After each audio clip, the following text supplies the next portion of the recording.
आज पावभाजीचा बेत ठरला होता. बटाटा, वाटाणा, शिमला मिर्च, गाजर, फ्लॉवर, बीट बारीक चिरून घेतले.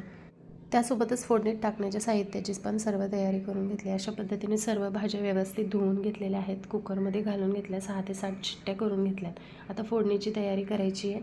फोडणीसाठी 2 पळी तेल घालून घेतले. त्यामध्ये मोहरी, जिरी, कढीपत्ता टाकून तडतडून दिले.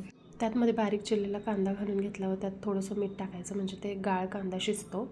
इथे मी कुकरमध्ये असलेलं एक्स्ट्रा पाणी साईडला काढून घेते आणि भाज्या स्मॅश करून घेते. कांदा तो गोल्डन झाला तर त्यामध्ये हळद, अद्रक, लसूण पेस्ट टाकते. थोडं फ्राय केल्यानंतर त्यात मी टोमॅटो घालून घेते. व्यवस्थित सर्व मिश्रण परतून घेते. एक मोठा चमचा भाज्यांमधलं पाणी टाकते. त्याने मसाला करपत नाही आणि गाळ शिजतो. 2 चमचे साजूक तूप घातले, थोडी कोथिंबीर घातली, 2 पावभाजी मसाला आणि चवीनुसार लाल तिखट घालून घेते.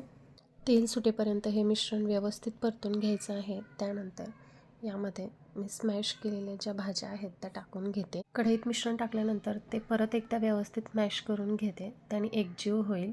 थोडं थोडं करून मी भाज्यांचं पाणी टाकून घेणार आहे. त्याच्यावरतून कोथिंबीर थोडीशी टाकून घेते आणि एक उकळी काढून घेणार आहे. तर फायनली माझी पावभाजी तयार झालेली आहे. माझ्या मुलांना तर आवडली. बाकी तुम्ही कमेंटमध्ये सांगा रेसिपी कशी वाटली. पावभाजी बनवण्यासाठी साहित्य किती क्वांटिटीत लागतंय ते मी डिस्क्रिप्शनमध्ये देतेच. आणि महत्त्वाचं म्हणजे व्हिडिओ स्क्रोल करण्याच्या अगोदर एक लाईक नक्की करा आणि व्हिडिओ शेवटपर्यंत बघितल्याबद्दल धन्यवाद.